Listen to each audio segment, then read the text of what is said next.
Hi everyone, my name is Kelly and this is the Rise and Shine Homestead. I'm a first-time gardener this year, gardening in Zone 3 in Canada, and I just wanted to document my experience so I have a good reference going forward next year.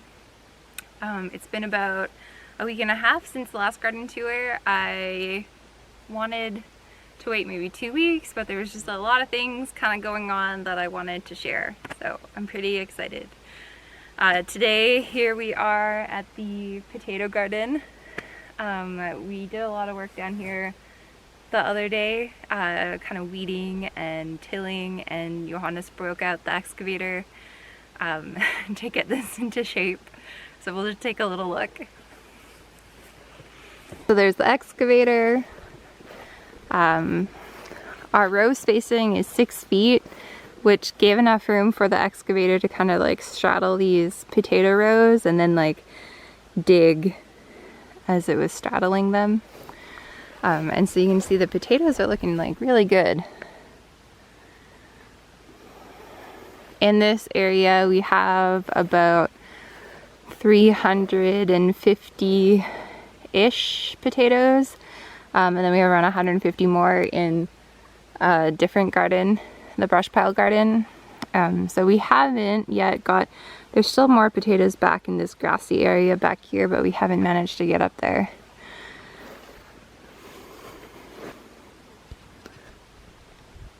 So at the far end, there's Yukon Gold, then Caribbean, Kennebec, then Chieftain, Gold Rush Russet, Norland, and then actually this is another row of Chieftain here. Then we have one that kind of a mix of leftover ones, and far in the back that's also kind of just a mix of different ones that we had. I think they're looking really good. Some of them are pretty like tall. We dug a few up the other day and ate them, and they were like so delicious. Just like those brand new potatoes. They were like almost buttery without any butter. It was pretty incredible. But these ones don't quite have flowers yet. So we'll wait for them to have flowers and then die back a little before we go in and actually harvest all of them. Which gives them like the best chance of having a really large potato yield. And as you can see, they are starting to put out flowers down here. There's a few way in the back over there too. We are now at the brush pile garden. It's looking pretty good. We haven't brought like the rototiller or the excavator here, but I've been using the whippersnipper to try to keep the weeds down.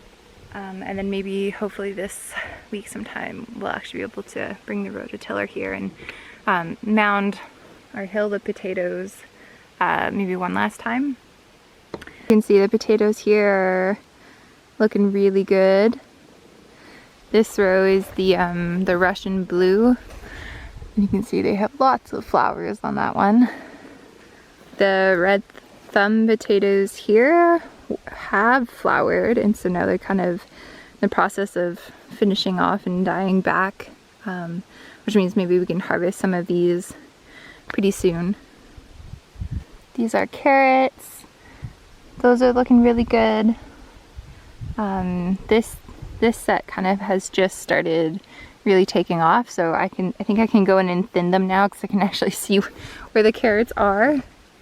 So one thing that I've been really excited about is the squash. Some of them have actually started to flower, which is pretty cool. So we'll go take a look at these. So these 4 are spaghetti squash. And you can see that this one had a flower, and I think it was pollinated, and there's going to be like the little fruit.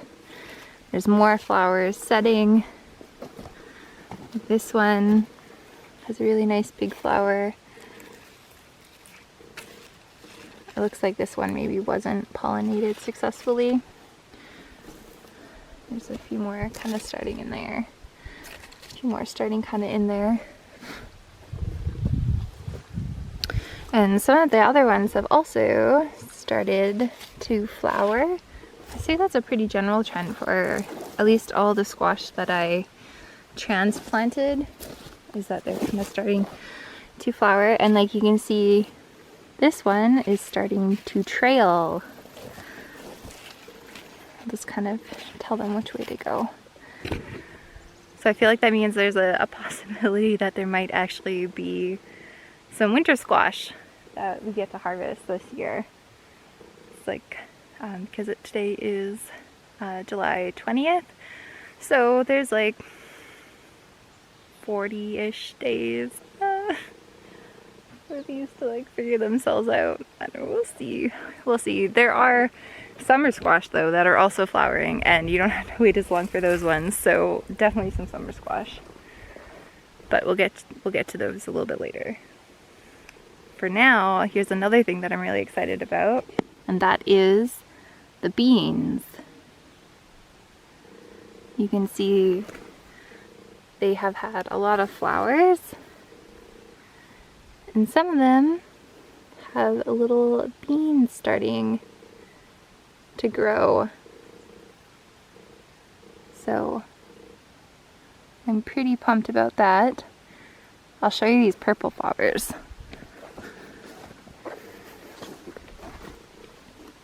Oh man, see, check these guys out. Look at all those blossoms. That could be a lot of beans. So definitely very pumped about that. Gonna have some beans. And the peas are doing really well. You can see them here. I kind of finally put a trellis up, although I think the deer have been munching on them a little bit, because every once in a while I come and see one that's been like chopped off at the top here. I guess they're kind of pruning them for me. But you can see all the flowers here. Very cool. And so these are the the snow peas or the sugar snap peas. And then these are like the actual like shelling peas, which have progressed quite a bit. Like some of these pods are really big. Maybe we could even try opening this one up because it feels quite large. Yeah, you can see there's like actual peas in there. Pretty good size. I might let them go a little bit longer, but I am like really impressed with these. These are the Marigolia d'Italia peas, and like they're setting tons and tons of pods, and like quite early. Oh, and they taste really good. I just had some. One other kind of cool difference is that I have the like little greenhouse going with the tomatoes in it now, but I had a bunch of extra tomatoes that didn't fit in there, and so I put some of them outside, and so this is what they look like. So you can see these are the tomato plants that have been planted outside, and then we'll go see a comparison for the ones that were planted inside. And it rained a lot, so like even a few days ago, this is like still very, very wet. But I mean, like they are trying. Like this guy has like a little blossom that is trying to put out, so like maybe we'll get some fruit off of these. This is where the okra is, and like, okay, okra does not feel like growing here. This is a surviving okra plant. There's not many that are surviving. Yeah, we'll let them keep going. See what happens. This is a summer squash. Oh, I just like knocked that off. Oh no. Anyway, so these are ones that were in pots for way too long, and I transplanted them. And so they're trying.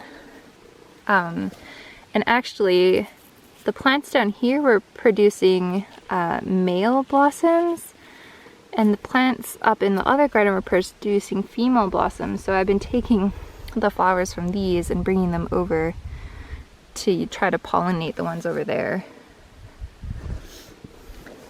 And then here is the corn. I don't think we're gonna get anything off of the corn. this year. But it was good to try. I have an idea about whether or not it's possible to grow corn here. Going forward, maybe I need to try like a dwarf variety that has a really short growing time, because I think these longer ones just won't have enough time, unless maybe it's a really, really hot summer. Here are some of the onions. Still not a lot of bulb development. Well, maybe this one's getting a little bigger. But they do look really quite healthy. So maybe I'll come in and try like topping these to try to promote the bulb development, and then use like these like shoots in some sort of pesto maybe. And then the last row, these are just the squash that I direct sowed. None of these ones really have any blossoms starting, but I am really holding out hope for this one at the end. It's a Turkish turban that I actually transplanted, and it looks really beautiful. You can see it's starting to kind of meander a little, and I'm really hoping, I'm cheering this guy on. I would love some Turkish turbans. Okay, so I think that's it for the brush pile garden. Then I'll take you over to the greenhouse and to the raised bed garden and take a look what's going on there. Okay, we are at the greenhouse, so let's take a look in here.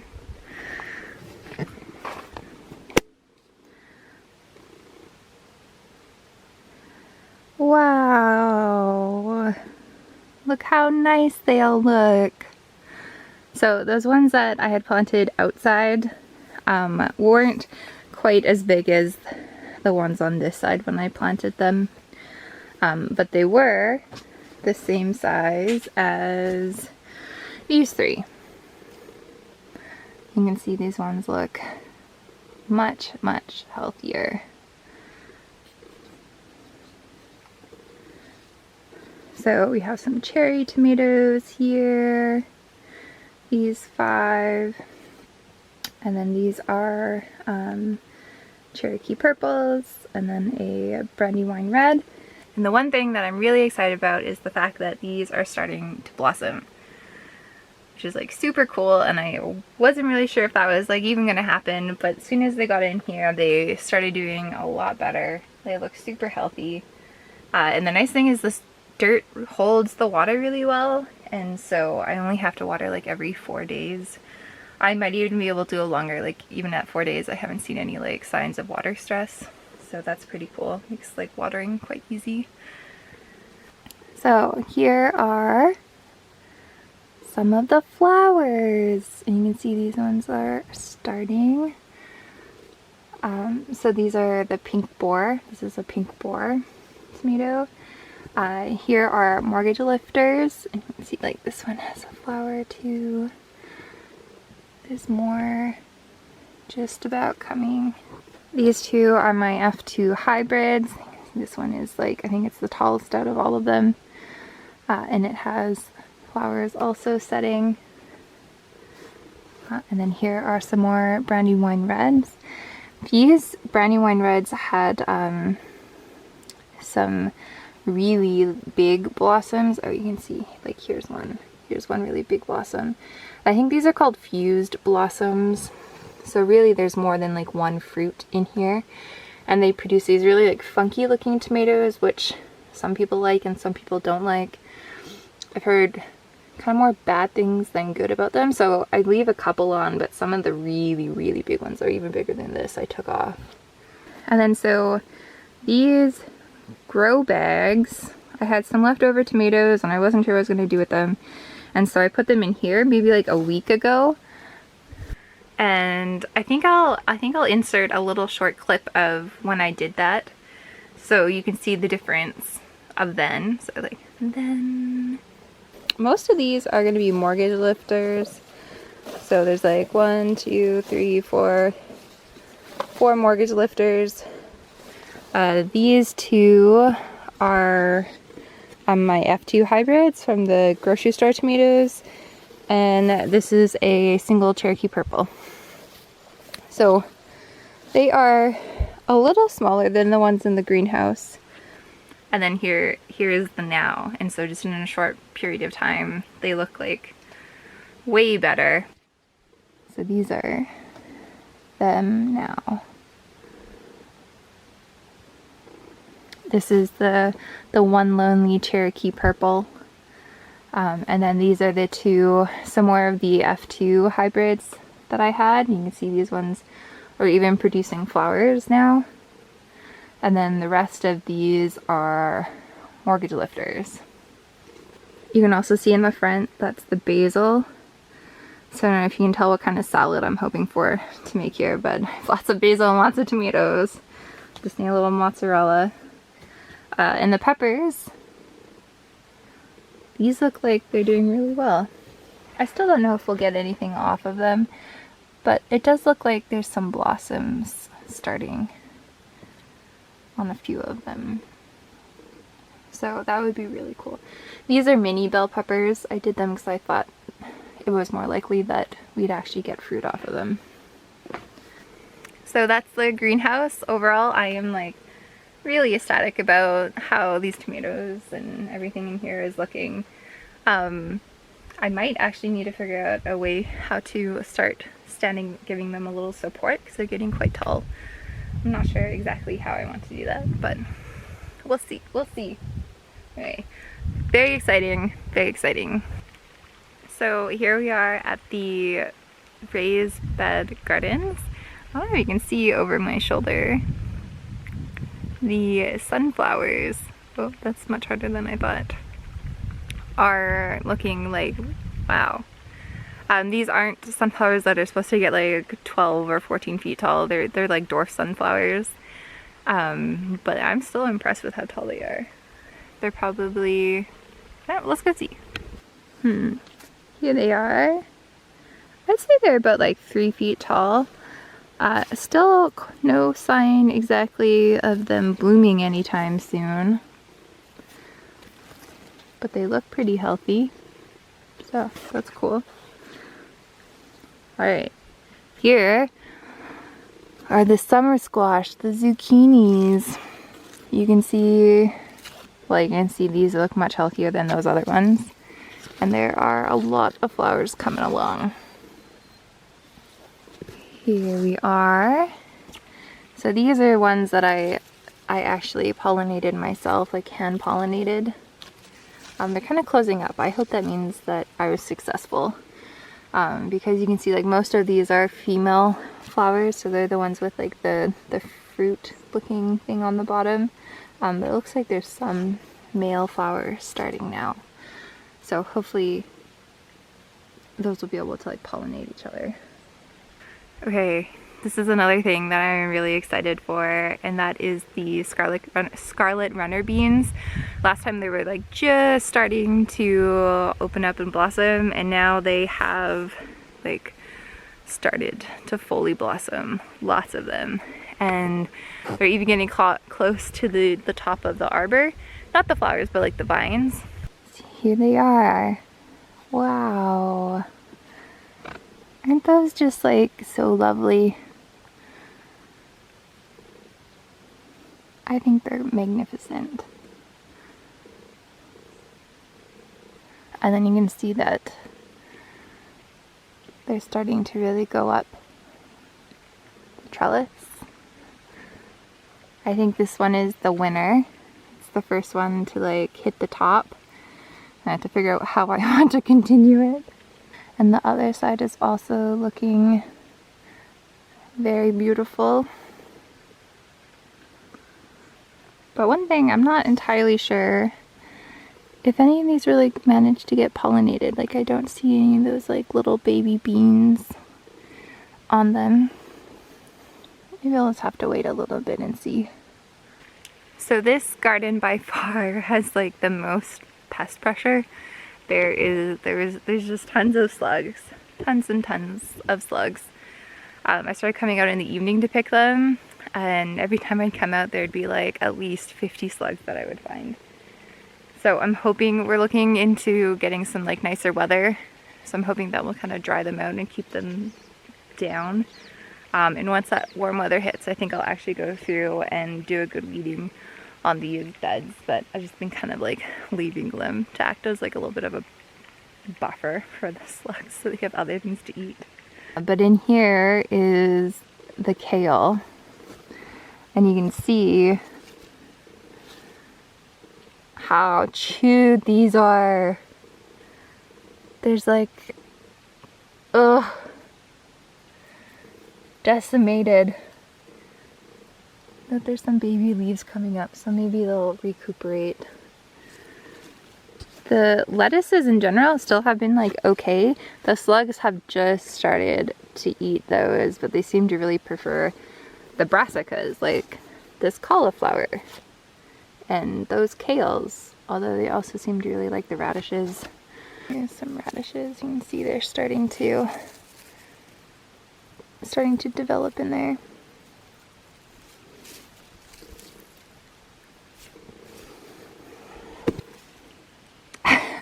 Okay, I just saw